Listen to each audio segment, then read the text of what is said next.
Welcome to Share Talk, the only podcast where investors come first. Hi, this is Zach Meir with the Bulletin Board Heroes here on Share Talk for Tuesday, the 3rd of March, and sponsored by the UK Investor Show. Starting off with Bahamas Petroleum, where we've had a very strange sort of run of price action here with the sort of the rally for August and September, then flatlining until the end of January, etc., etc.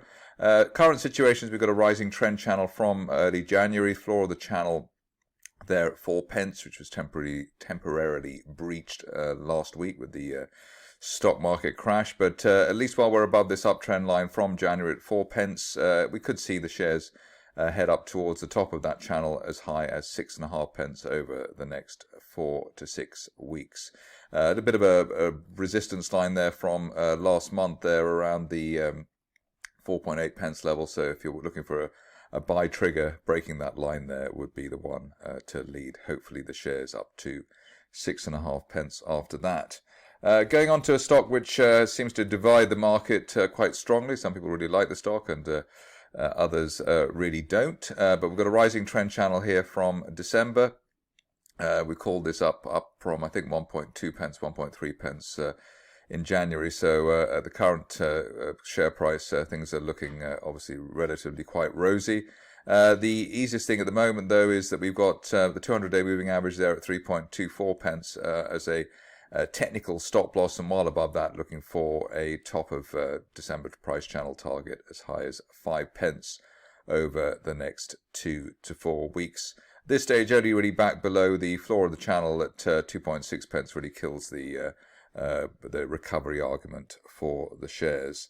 On to a stock which I covered yesterday after its update, Big Dish, but it did actually behave rather strangely, went right back to the area of the 50-day moving average at 2.73 after hitting the 200-day line earlier in the session. And we've got the opposite way around today with support coming in at the 50-day line and the shares rallying to the 200-day line. Still looking for that end-of-day close above the 200-day moving average to lead the shares on to retest last month's resistance at 5 pence.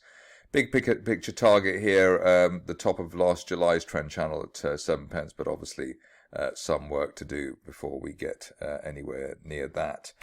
Just covering ITM Power again today as well. Yesterday the shares were around, I suppose, the 115, 116 level, something like that. Closed very well yesterday and gapped up again. So we've had two gaps in a row there for the shares, which does suggest that we'll at least retest the intraday high of the year at £1.71 as a minimum, and possibly looking for a top of, hitting this resistance line that I'm just about to draw here towards 200 pence after that.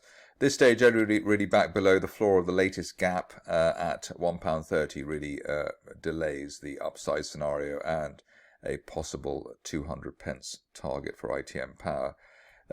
Stock which I've also covered quite a lot of late, but continues to be interesting, let us say, is Powerhouse Energy. We're now back near the highest levels of the year to date, and looking for further gains. At this stage, we can say that we've just broken that line of resistance from February around 1.3 pence, and while we hold above 1.3 pence, similar setup to the one we can see at ITM Power with a move to that December resistance line projection as high as 2.3 pence, valid while we remain above the 1.3 pence level.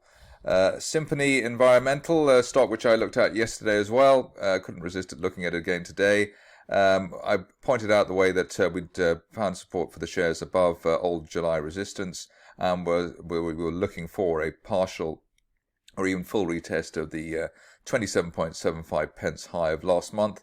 That looks like that will be achieved, and I suppose now it's just a matter of trying to work out what the next target might be for the shares. Obviously this is a rather optimistic call, but it does look as though 40p could be on track, which is a May resistance line projection, if we clear 27.75.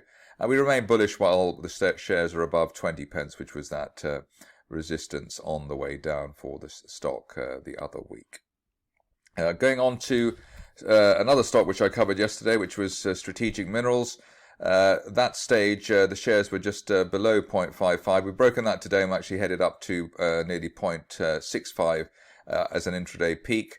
The same message that we had for yesterday still stands while we're above 0.55, looking for perhaps 0.8 or 0.9 pence once some of the slack is taken up in the lower levels at the moment. I suppose if you're cautious of the stock, you might wait for an end-of-day close above the 50-day line, but it does look as though that resistance line from February at 0.55 is key to the fortunes of strategic minerals in the near term.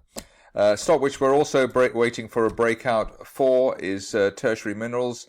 It's been in this frustrating 0.3 to 0.4 pence band over the last, what seems like for weeks, but just a couple of weeks, I think, so far. End of day close above 0.4 is what we're looking for if for the bull argument to pan out, and then a partial or full retest of that peak seen last month at 0.9. So some work to do there, but end of day close above 0.4, the technical trigger on tertiary minerals at the moment. That's it from me. More updates tomorrow. Thank you for listening. Remember to visit our website for more news and other podcasts at www.share-talk.com.